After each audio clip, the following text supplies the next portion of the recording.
ध्यानाभ्यास के लिए कृपया अपने नेत्रों को बंद कर लीजिए। अपना मुख अपनी ओर रखिए, अपने सिर से पैरों तक।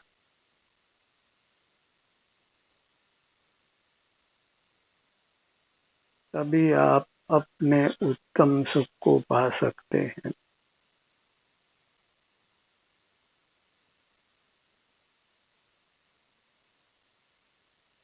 सिर से पांव तक इतना ही सुख है और इतने से क्षेत्र पर अपने ध्यान को लाने से आप सुख को अर्जित करते हैं, सुख की कमाई करते हैं,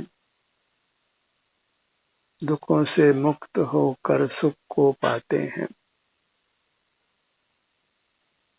इतने क्षेत्र के बाहर कहीं भी सुख नहीं है। बाहर ध्यान लगाने से, बाह्य पदार्थों को देखने जानने से आप उत्तम सुख को नहीं पा सकते हैं। संसार में ही नाना दुखों को भोगते हैं, जन्म मरण करते हैं। जन्म मरण से मुक्त होने के लिए सुख की तलाश अपने बाहर करना बंद कीजिए। मूर्त पदार्थों से किसी प्रकार उत्तम सुख नहीं पाया जा सकता है, क्योंकि मूर्त पदार्थ सुख स्वभावी नहीं है। जीव स्वयं ही सुख स्वभावी है और उसका विस्तार सिर से पैरों तक है। सुख की कामना की पूर्ति अपने ध्यान को अपने सिर से पांव तक रखकर ही हो सकती है।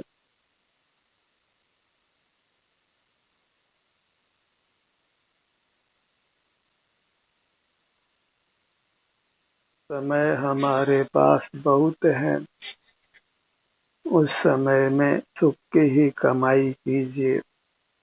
अपना ध्यान अपने सिर से पैरों तक ही रखिए।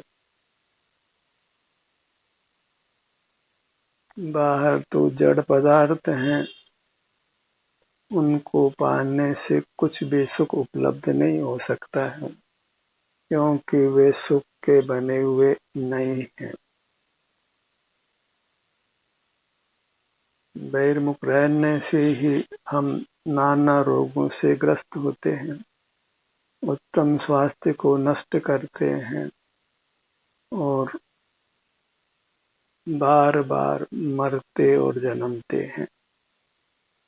और मनुष्य भाव तो कभी कदाचित मिलता है।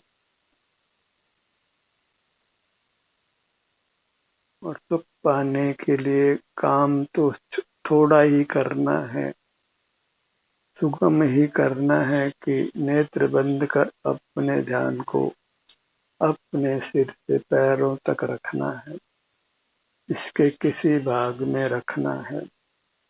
ये अपनी अमूर्त काया है जो सुख की बनी हुई है। इसके साथ युक्त होने से ही हमको सुख का संवेदन होता है। समय का सदुपयोग कीजिए, इससे उत्तम सुख को ही कमाइए। उत्तम स्वास्थ्य को प्राप्त कर सदा सुख से रहिए।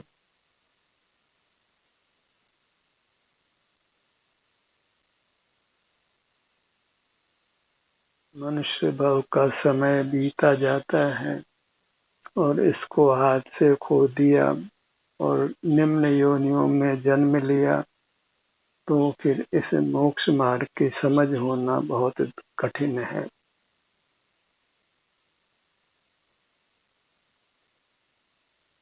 जीव आनंद स्वभावी है, मैं आनंद स्वभावी हूँ। आनंदम ब्रह्मणो रूपम। सुख दुख का परिणाम अपने सिर से पैरों तक ही होता है। और दुख तो इसलिए होता है कि हम अपनी इस अमूर्त काया से युक्त नहीं होकर बाहर की अचेतन दुनिया से युक्त रहते हैं। बाहर अन्य जीव हैं, वे भी मूर्त काया से बंधे हुए सुख को बाहर ही ढूंढ रहे।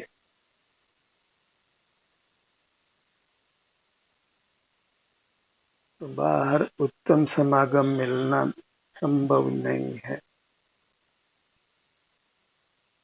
सुख के लिए हमें अपना ही आश्रय करना होगा, स्वाधीन होना होगा, पराधीनता को छोड़ना होगा। आस पराई जो करे होते ही मर जाए, इसका तो जन्म लेना वृथा है, क्योंकि वह मनुष्य जन्म पाकर भी अपना हित करने में समर्थ नहीं है। पर पदार्थों से सुख की आशा छोड़िए और सुख स्वभावी अपनी अमूर्त काया से ही सुख की आशा लगाई। बाहर का कोई चेतन अचेतन पदार्थ आपका हित करने में समर्थ नहीं है। आप ही अपना हित कर सकते हैं। अपने से युक्त होकर अपने को सुखी कर सकते हैं, और वह स्थिति अच्छी है क्योंकि वह स्वाधीन स्थिति है। प्रतिक्षण अपने सन्मुख ही रहिए, सुख का ही उपार्जन करिए, राग आदि दोषों से अपने आप को बचाइए, रोगों से बचाइए, अपनी अमूर्त काया को सदा ही स्वस्थ रखिए, सुखद रखिए, और बाह्य पदार्थों की आवश्यकता से अपने आप को मुक्त करिए।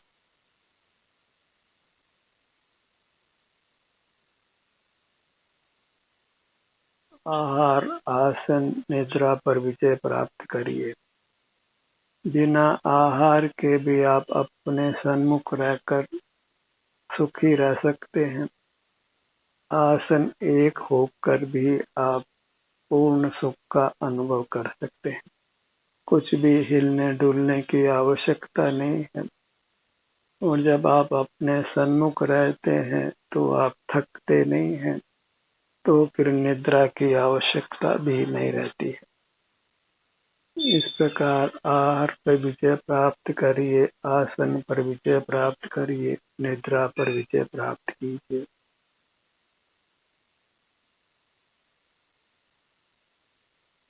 और ये सब हम करते हैं तो फिर इंद्रिय ज्ञान की आवश्यकता नहीं रहती है। मूर्त पदार्थों के उपभोग की आवश्यकता नहीं रहती है। हम अपने ही सन्मुख रहकर उत्तम सुख भोगते हैं, बाह्य जगत से अप्रभावी रहते हैं, स्वावलंबन की ऐसी कोई अपूर्व महिमा है। सारा जगत मिलकर भी हमारा बाल भी बांका नहीं कर सकता है। जब स्वानुभव का अभ्यास करते हैं, अपने सन्मुख रहते हैं, तो कर्म का बंधन समाप्त होता है, और कर्म के अभाव में फिर नूतन काया नहीं मिलती है। पुनर्जन्म से हम मुक्त होकर निर्वाण को पा लेते हैं। मूर्त काया के अभाव में फिर जगत से हमारा नाता पूरी तरह टूट जाता है, और जगत से नाता टूटने का मतलब ही अपने सुख की प्राप्ति है। जब तक हम जगत से संबंध रखते हैं तब तक ही दुख जीवित रहता है, क्योंकि सुख जगत में नहीं है और हम जगत में ढूंढते हैं, तो फिर सुख नहीं मिलकर दुख ही मिलता है। सुख पाना है तो जगत की दृष्टि छोड़कर अपनी दृष्टि रखिए, अपना मुख अपने सिर से पैरों तक ही रखिए, अपने ही समूर्त काया का निरंतर एहसास कीजिए, संवेदन कीजिए। इसी में उत्तम सुख का भोग है। इस काम को त्वरा से करना है, प्रमाद में नहीं रहना है, बहिर्मुख नहीं रहना है।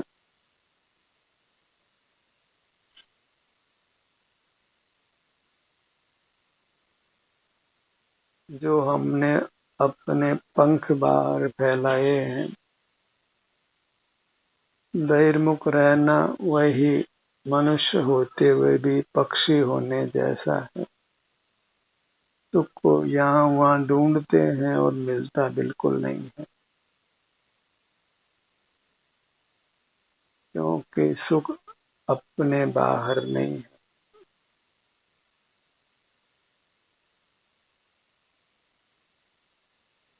और वह स्थिति अत्यंत अच्छी है कि हमको सुख को बाहर ढूंढने की आवश्यकता नहीं रहती। बाहर का लोक तो विशाल है, कहाँ कहाँ जाकर हम सुख को ढूंढेंगे, और बाहर जाने में खतरा बहुत है। अर्थ की आवश्यकता है,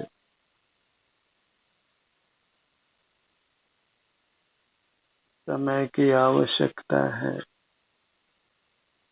बाह्य साधनों की आवश्यकता है। बहुत सारी तकलीफें घर से बाहर जाने से होती है, और हमारा घर तो अपनी मूर्त है। जब इसी का एहसास करते हैं, संवेदन करते हैं, तो फिर दुखों से हम निवृत्त होते हैं और उत्तम अनुपम अविनाशी सुख को पाते हैं, जन्म मरण से मुक्त हो जाते हैं। और इसमें कोई विद्या अर्जित करने की आवश्यकता नहीं है, धन अर्जित करने की आवश्यकता भी नहीं है, कोई जन समुदाय के सहयोग की आवश्यकता नहीं है, परिजनों के सहयोग की आवश्यकता भी नहीं है। बस अपनी दृष्टि अपनी ओर कीजिए और उत्तम सुख को पा लीजिए, परम पद मोक्ष को पा लीजिए, परमात्म पद को पा लीजिए। उसमें थोड़ा समय लगता है, बहुत समय भी नहीं लगता है। अल्पकाल में ही आप जन्म मरण से मुक्त होकर निर्वाण को पाते हैं, परमात्म पद को पा लेते हैं। अपने ध्यान को अपने सिर के भाग पर लाइए, अपने ऊपर की सीमा को पहचानिए, अपने ध्यान को अपनी पगतलियों पर लाइए, अपने नीचे की सीमा को पहचान लीजिए।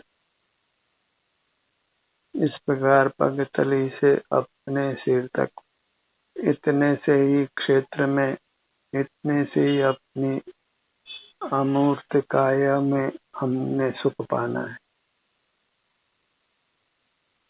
उत्तम सुख पाना है, असीम सुख पाना है, अविनाशी सुख पाना है।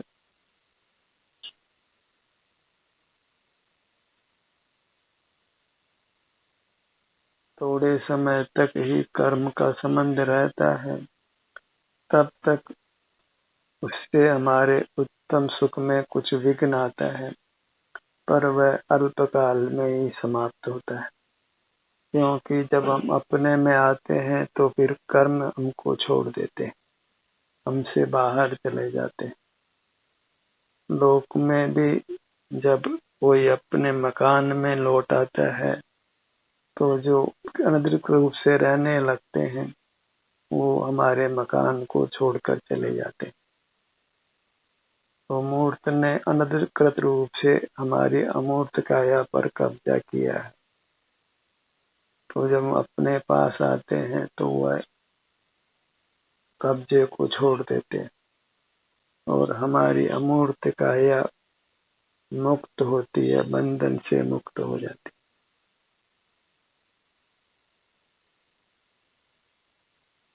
कर्म ही हमारा शत्रु है, मूर्त कर्म, जिसने हमको अच्छी तरह बांध रखा है। उससे नाना विकारी परिणाम होते हैं। राग आदि के दोष उत्पन्न होते हैं, पाप परिणाम होते हैं, शरीर में वेदना होती है, मानसिक कष्ट होता है, कोई दुखों का पार ही नहीं। इन सब दुखों से मुक्त होने के लिए और उत्तम सुख पाने के लिए अपनी इस अमूर्त काया के आलम्बन से रहिए, इसके सन्मुख रहिए। न कुछ आगम का अभ्यास करने की आवश्यकता है, न कुछ क्रियाकांड पालने की आवश्यकता है। बाहर से ध्यान हटाइए, आप अपने समीप होंगे, अपने आनंद कंद का आनंद भोगिए। सुख से जीना है तो अपना अवलंबन कीजिए, और दुख से जीना हो तो बहुत आरंभ परिग्रह कीजिए। बहुत धन कमाइए, बहुत धन की रक्षा करिए, बहुत धन को भोगिए, और दुर्गति में जाने के लिए तैयार हो जाइए।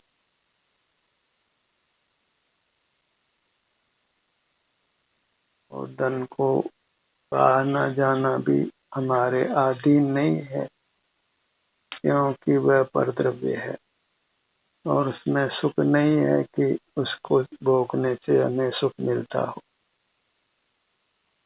हम स्वयं ही बहिर्मुख रहकर धन की आवश्यकता उत्पन्न करते हैं, अन्यथा अंतर्मुख रहें तो फिर धन की किंचित भी आवश्यकता नहीं होती। परमात्मा भोजन नहीं करते हैं, पानी नहीं पीते हैं, श्वास भी नहीं लेते हैं, क्योंकि वे अपने सन्मुख होकर मूर्त काया के बंधन से मुक्त हो गए। मूर्त काया के साथ कौन सा ऐसा दुख है जो प्राप्त नहीं होता हो? कौन सा ऐसा विकारी परिणाम है जो नहीं होता हो? मूर्त पदार्थों के साथ कुछ भी संबंध रखते हैं तो फिर सकल ही दुख आ खड़े होते हैं। एक दुख से छूटते हैं और चार दुख आ जाते हैं। बहिर्मुख जीवन निस्सार है, आत्मघाती है। सकल बहिर्मुख जीवन को छोड़कर अपनी दृष्टि को अपने पर ही पसारिए। अपने स्वास्थ्य की जो भी दशा है वह हमारे अनुभव में आएगी, और वह अनुभव ही सुखी होने का उपाय है। अनुभव मार्ग मोक्ष को अनुभव मोक्ष स्वरूप।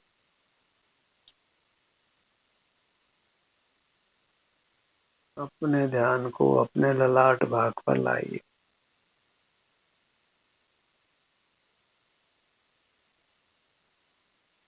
लाख बात की बात यह निश्चय उरलाओ, तोरी सकल जगदंद पंद निज आत्म ध्याओ। सिर से पांव तक ये मनुष्याकार हमारा आत्मा है, परमात्मा है। इसी का ध्यान करना है।